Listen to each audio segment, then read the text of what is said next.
Hi,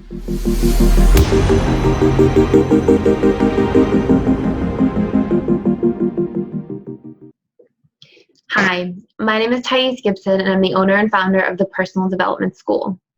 This is your daily breakthrough video, and today I want to talk about a topic that I think is so underrated and has such a massive impact on our relationship to ourselves, our needs, our happiness, our productivity, our success, our romantic relationships. I think it impacts and spills into everything, and I think that it is a topic where so many people are not even aware that this is something that they're experiencing. And this topic is enmeshment trauma.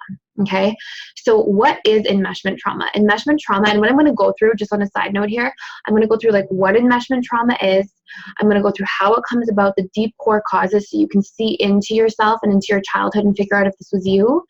And then I'm going to go through strategies and some really clear pieces of advice for how to actually fix and solve this problem at a root level, at the subconscious level, and how to reprogram a lot of these negative patterns that come with enmeshment trauma. Okay, so starting off, first and foremost, enmeshment trauma is essentially when two or more people in a family dynamic have like really unclear boundaries between each other. So there's sort of this disconnect between where I end and where another person begins, and everybody's sort of identities, feelings, needs, expectations are kind of bleeding into each other to a certain degree. And this might sound like, oh, it's an innocent thing and people are just really caring for each other, or, you know, it's a family dynamic and family, you know, doesn't need to have boundaries. And this could not be the furthest thing from the truth. This is one of the unhealthiest things that I see in family dynamics that actually causes so much chaos for individuals later in life. And the reason for this is that when we come from enmeshment trauma, we lose our sense of identity. We don't define a sense of self. We have a really hard time making decisions in our adult lives. We have a harder time finding our life's purpose. We tend to have a lot of repressed feelings of helplessness, guilt, shame, anger, feeling like we can't fix people and it's our fault, feeling like this great fear of disappointing people. And that really takes us away from our life purpose, from who we are, from what we're here to do in this world. And it really brings us into dysfunctional relationship dynamics with a lot of unconscious expectations and anger and rage when people are not meeting these expectations. And oftentimes people go to great lengths to rebel against enmeshment trauma. So we'll see a lot of behaviors where there's like a lot of repressed sense of self and emotions and feelings, and finally we'll burst out with anger, frustration, rage, and this can be highly dysfunctional in family dynamics or relationship dynamics because there's this sort of duality between, you know, pushing everything down and then blowing up. And again, like this just creates a lot of unhealthy patterns and issues in relationships, okay? So the attachment styles I see that tend to struggle the most with enmeshment trauma are anxious attachments and majorly fearful avoidance. Dismissive avoidance also can come from a lot of enmeshment trauma, but they tend to cope with it and express boundaries around it in very different ways. Actually, each attachment style really has different ways of expressing their boundaries around this. I'm not going to go into this right now in terms of attachment styles. I'm just going to go into enmeshment trauma, what it is, and then I will go through separate videos and do a whole series just on like enmeshment trauma with specific attachment styles and how to work through this. But I'm going to give you some really comprehensive general tools for today. So we know what enmeshment trauma is, and here are some of the root causes, okay? So in childhood, if caregivers have a lot of, there's a few. Number one, if caregivers have really high expectations for their children, then there can be a lot of enmeshment trauma. So for example, let's say you have a narcissistic parent, or let's say you just have a really unconscious parent, and that parent can't hold space for their child's individual needs, boundaries, values, feelings. They don't positively reinforce their emotions. You know, they expect the child to be quiet when they want the child to be quiet. They expect the child to be, you know, a performer and doing extremely well in school according to their expectations in all subjects, not just in noticing where the child's excelling or where their natural intelligence is and nurturing that and encouraging them to be effective in other areas, but not from a place of harshness, expectation, pushiness, pressure, and really attuning to their child and getting to connect to their child. And if the parent is not doing that effectively, holding space for the child's individual needs, self-expression, then that can be one core cause of enmeshment trauma. Because what the child receives is that I am who you want me to be. And if I don't perform according to those expectations, I get punished. And that punishment, I'm going to go to great lengths to avoid. So I will basically become subservient or subdued to your needs, expectations. And as a survival strategy, I will literally let go of what I need and just attune to what you expect from me and basically give up my identity to avoid pain or punishment. And keep in mind, a lot of these patterns get carried out or brought into relationship dynamics at a very young age for caregivers. So like literally, these children are very young and the caregivers start instilling a lot of these patterns at an extremely young age where that child still feels completely dependent on their caregivers for survival, right? So enmeshment trauma, engaging in enmeshment trauma literally is a survival strategy on behalf of the child to a certain degree. It's an adaptation that the mind makes in order to cope with the fact that they're completely dependent on their caregivers for survival. These caregivers have expectations, have needs, all these different things, and that child feels like, okay, I have to meet these things and fit in here, because what if I don't? And what if I don't get my needs met? What if I don't get fed? What if I get abandoned? What if I get kicked out of the home? What if, right? So we find that it's actually less painful to engage in enmeshment trauma than it is to try to stand up for our individual needs and values when they keep being met with punishment, threats, neglect, rejection, etc. Okay? So that's one of the core causes. Another core cause is we can become very hypervigilant at attuning to our caregivers' feelings if our caregiver is in pain, especially when we're at a very young age. So let's say, for example, somebody dies in the family when you're, under the age of 5.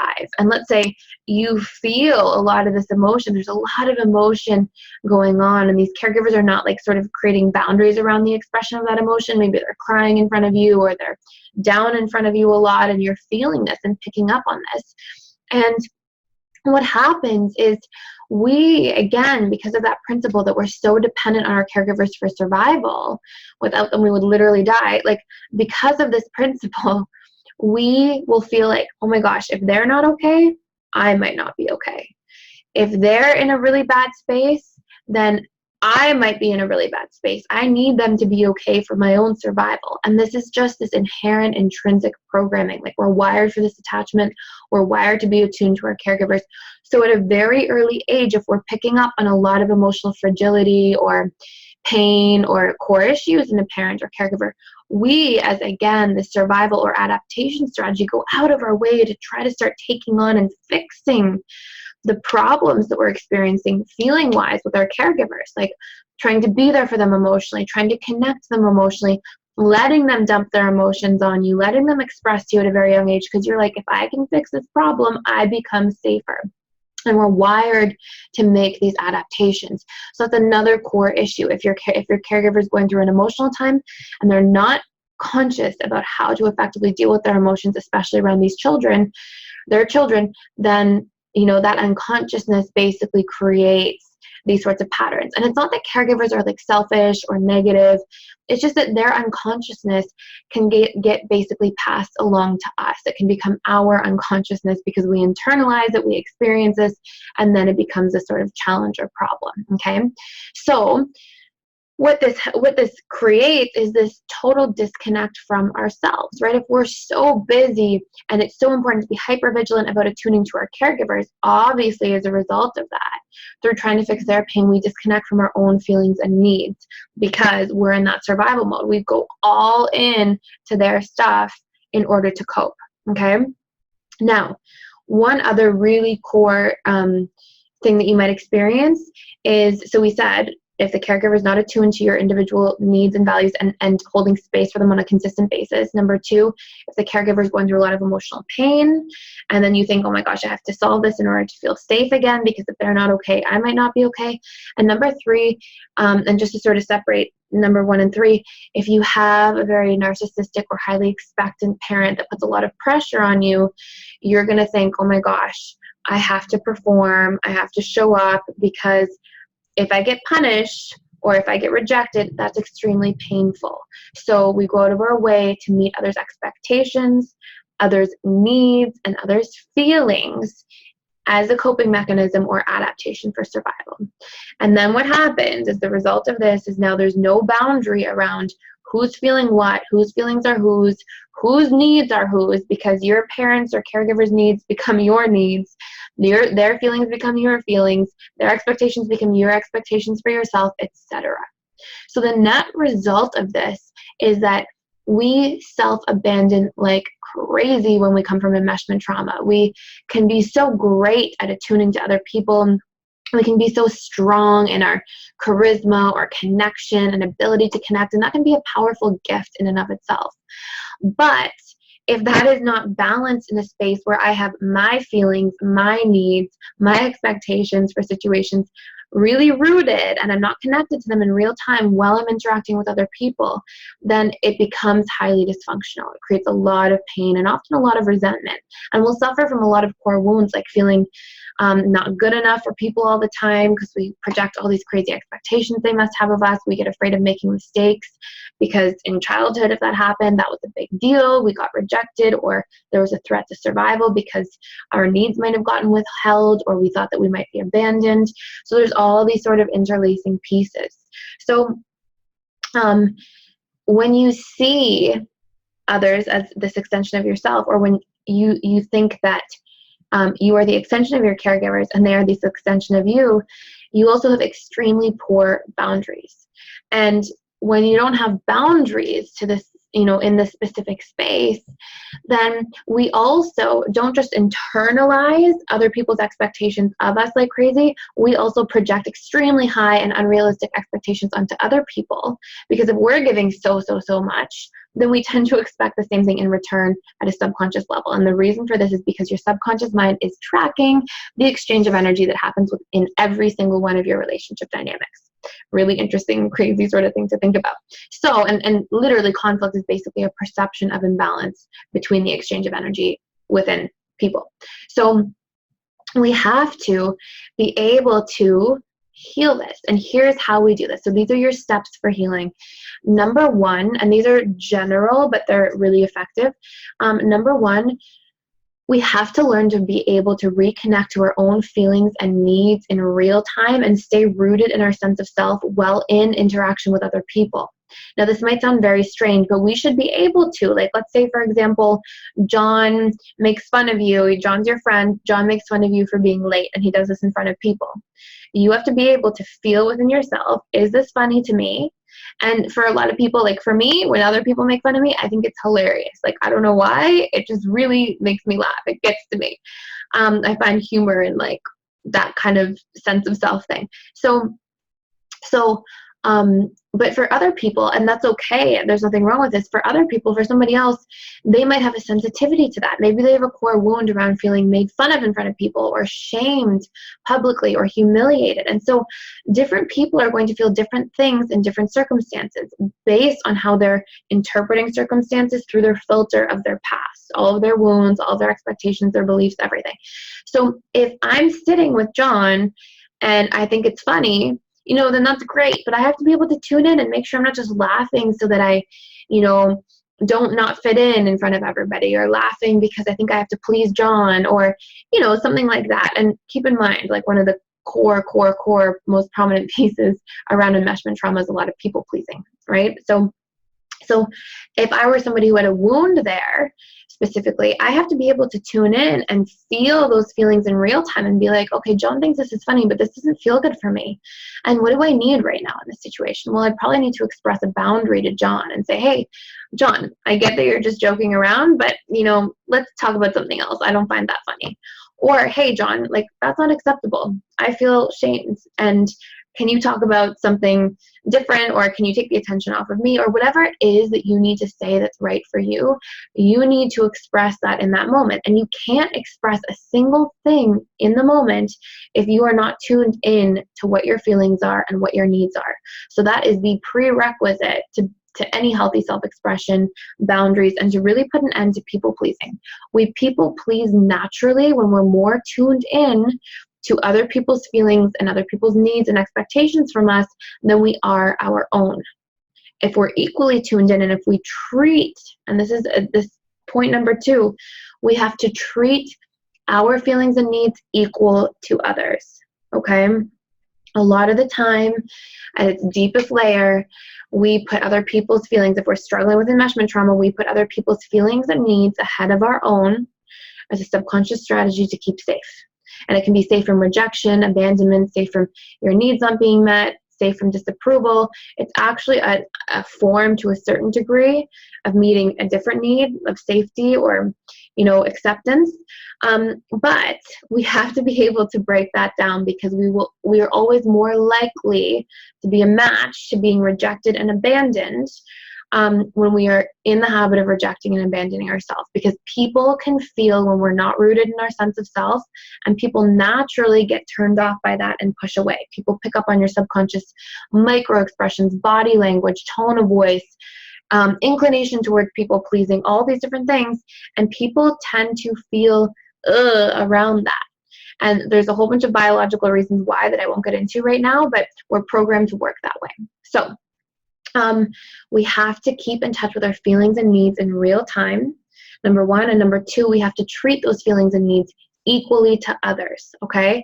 So on the Personal Development School website, if you haven't already seen it, I have a whole feelings and needs list that are some like moment-to-moment needs, your tertiary needs, and then a whole bunch of feelings. And we have to be able to tune in and name and label our feelings and our experiences. And we have to be able to follow that up by going, okay, and what do I need in this moment to feel better or to feel safe or to feel comfortable, okay? So you want to also notice how you are feeling in relationship to your environment. Okay, so you want to notice if you walk into a room full of people, right away, do you go into people-pleasing mode? Right away, do you go into feeling threatened mode? What is your natural emotional undertone when you're around people? And that will be a really good gauge or sort of signpost regarding how enmeshed you are. Number 3, or sort of number 4, because that past one was kind of number 3, you have to make active habits in your life that are preventing self-abandonment. So you have to be clean and clear about what your activities are that matter to you. So it might be, sports are important to you, and then every time you get into a relationship, you throw away sports because you just want to spend all your time with your partner. Or it might be that every time maybe social and friendships are important to you, but every time you get into a relationship, you're so afraid to not spend time with your partner or hurt your partner by spending time with other people or whatever it might be, that you toss those needs away. You have to be clear ahead of time. What is important to me? What makes me whole? What gives me my sense of self for who I am? And how can I ensure that I connect to these pieces within myself and I maintain habits as soon as I enter into a relationship, so I'm not throwing myself away for a relationship.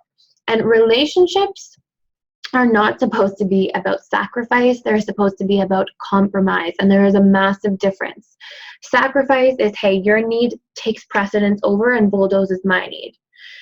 Compromise is, hey, I'm aware of your need. I've clearly expressed my need. Let's find a way to meet these two needs in the middle, or to meet one at a time, but make sure that there's a healthy exchange. So your need tonight, my need tomorrow, something of that sort. That's compromise. Sacrifice is a repression of one person's need in favor of the other on a consistent basis, okay? And you'll feel that you are sacrificing because you'll feel that when you do something, if you tune in, you'll feel this feeling of resistance, like you're going against yourself. I like to call it the feeling of self-betrayal.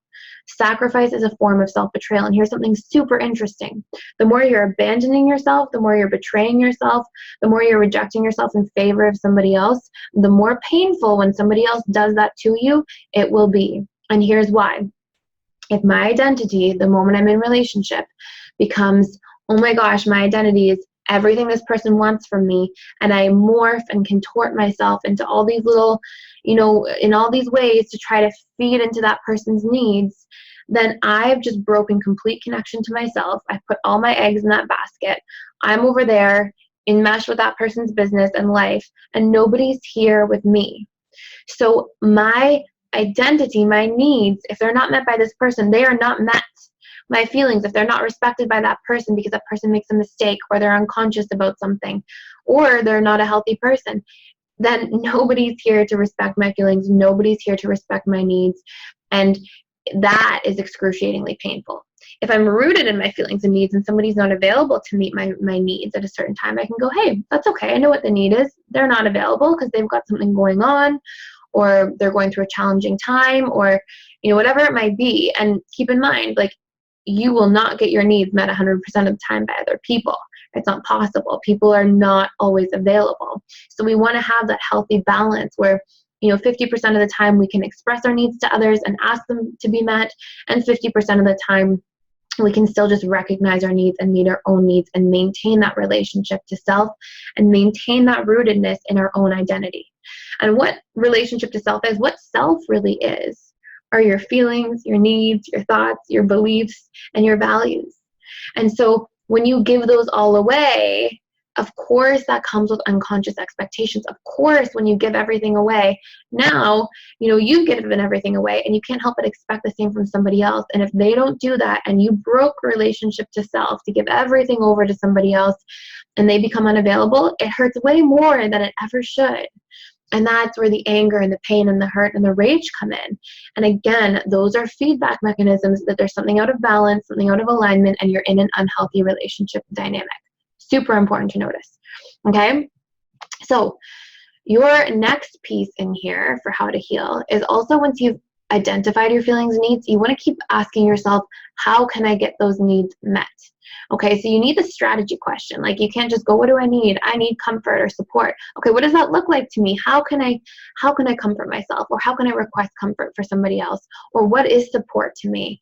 Is it a hug? Is it somebody validating my feelings? Is it somebody just spending time with me, being present? What is it? And how do I get that met? So we have to get really clear and specific, isolate what that word or what that need means to us very specifically, and then how do we want to strategize ways or steps to get that need met, okay?